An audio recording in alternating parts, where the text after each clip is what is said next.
You picked it up 11 minutes ago. You didn't need anything. There was no notification, no buzz, no reason. You just picked it up. And somewhere in the back of your mind, a small voice said, "This is a problem." But the real answer is far stranger than a lack of willpower. Your brain isn't broken. It's working exactly as designed. Just not for this. 200,000 years ago, your ancestors lived in small, wandering bands. Food was unpredictable. A berry bush might be full one week and empty the next. A hunt might succeed, or it might fail. Nothing was guaranteed. So evolution built you a very specific kind of engine, not a reward system that fires when good things happen. A reward system that fires hardest when good things happen unpredictably. This is called variable reward, and it is the single most powerful force in your pocket right now. In the 1950s, a psychologist named B.F. Skinner ran an experiment that would quietly reshape the next 100 years of human behavior. He placed pigeons in a box with a lever. Press the lever, get a food pellet. Simple enough. But Skinner didn't stop there. He changed the rules. Instead of a pellet every time, the pigeons got a pellet only sometimes. Random intervals, no pattern, no way to predict it. What happened next surprised even him. The pigeons that got food every single time eventually got bored and stopped pressing. But the pigeons on the random schedule, they pressed the lever obsessively, over and over, long after they were full, long after it made any rational sense. Skinner called it the variable ratio reinforcement schedule, and it turned out to be the most addictive pattern of reward ever discovered. Sit with that for a second. A pigeon in a box, pressing a lever for a reward that might not come, unable to stop. Does that sound familiar? Your phone is not a lever, but your thumb is doing the same motion. Pull down to refresh. Wait. See what appears. Sometimes nothing new, sometimes something incredible. You never know which. And that not knowing is the entire engine. Decades after Skinner's pigeons, a researcher named Natasha Schüll spent 15 years studying something that looks nothing like a smartphone and works exactly like one: slot machines. She spent years inside casinos, interviewing designers and gamblers. And she found something unsettling. The machines weren't built to make people win. They were built to keep people in what she called the zone. A state where the outside world disappears and only the next pull of the lever exists. Her research became a book called Addiction by Design, and its core finding is simple. You don't need a big reward to keep someone hooked. You need an unpredictable one, delivered often with almost no effort required to try again. Now look at your phone's home screen. A red circle with a number on it. You don't know what's behind it until you tap. A feed that refreshes with something new every time you pull it, but never the same thing twice. A message that might be nothing, might be important. The interface has no ending.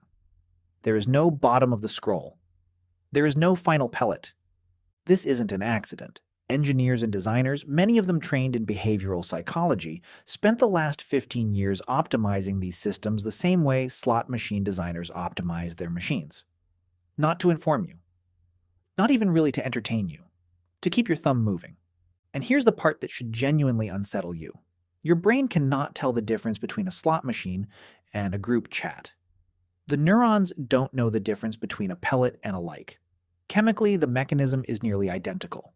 A small hit of dopamine, not when the reward arrives, but in the moment right before you find out if it will. Dopamine gets misunderstood constantly. Most people think it's the chemical of pleasure. It isn't. Not exactly.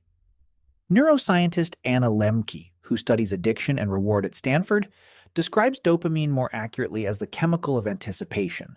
It spikes hardest in the gap between wanting and knowing, the itch before the scratch. That's why the moment right before you unlock your phone often produces a stronger neurological response than whatever you actually find on the screen. Which means the notification isn't really the addictive part. The checking is. Think about how strange that is. You are not checking your phone because you expect something amazing every time. You know rationally that most notifications are nothing. A promotional email, a like from someone you barely know. And yet you check anyway. Why? Because your ancestors survived by paying attention to unpredictable signals in their environment. A rustle in the grass might be wind, it might be a predator. The humans who paid attention to uncertain signals, who couldn't just ignore them, were the ones who lived long enough to pass on their genes. That hypervigilance wasn't a flaw. It was survival equipment, built over hundreds of thousands of years for a world made of scarce food and hidden threats. You inherited that equipment, and now it's pointed at a glowing rectangle that was engineered quite deliberately to trigger it as often as possible. There's a modern mirror for this that most people miss entirely. Compulsive gamblers often describe a strange truth. They aren't chasing the win, they're chasing the state of not knowing yet. The moment the outcome is revealed, win or lose, the spell breaks.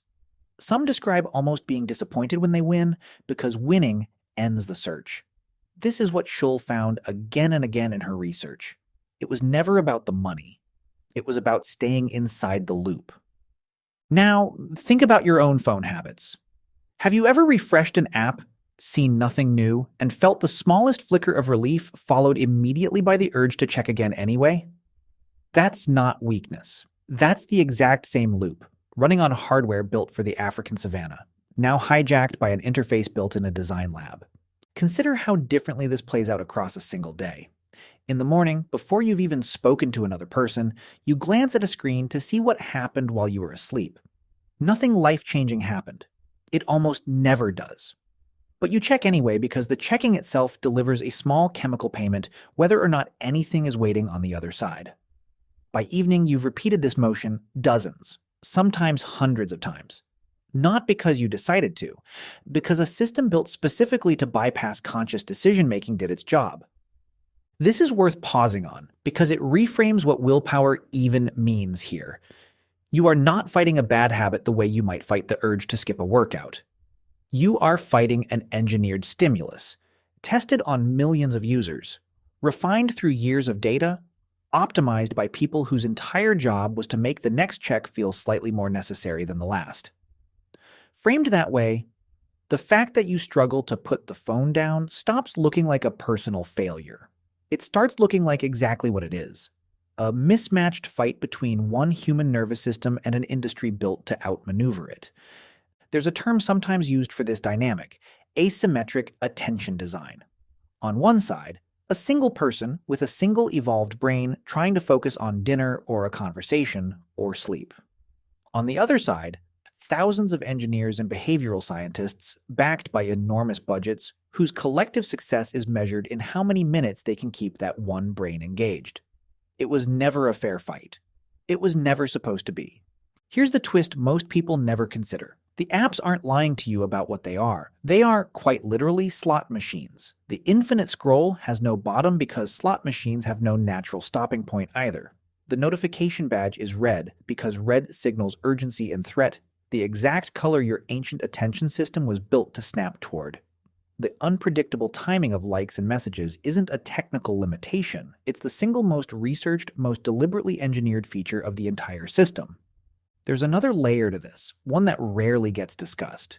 Your ancestors' attention system wasn't just built to notice unpredictable signals, it was built to prioritize social information above almost everything else. For a creature living in small, interdependent groups, knowing you're standing within the tribe wasn't a luxury. It was survival. Being excluded from the group, even briefly, could mean losing access to food, protection, and mates. So your brain evolved an intense automatic sensitivity to social approval and social threat.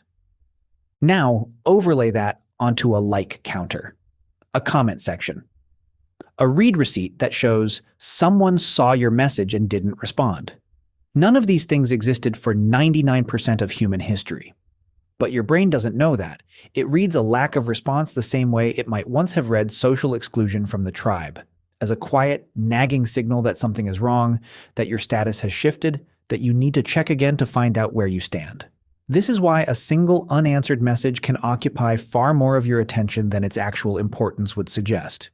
You're not overreacting. You're running an ancient program on modern, mismatched data. Put these two systems together, the unpredictable reward loop and the social status monitor, and you get something extraordinarily difficult to walk away from. Not because you lack discipline, because the two most powerful drives your species ever evolved, the drive to resolve uncertainty and the drive to track your place in the group, are both being pulled at simultaneously, dozens of times an hour, by a device you carry everywhere you go. So the next time you catch yourself reaching for your phone with no real reason, notice what's actually happening. It isn't a lack of discipline.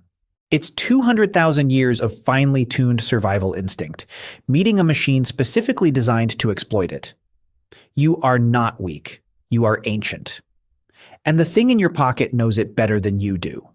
Tonight, when you feel that pull, the phantom buzz, the itch to check for nothing, pause for just a second.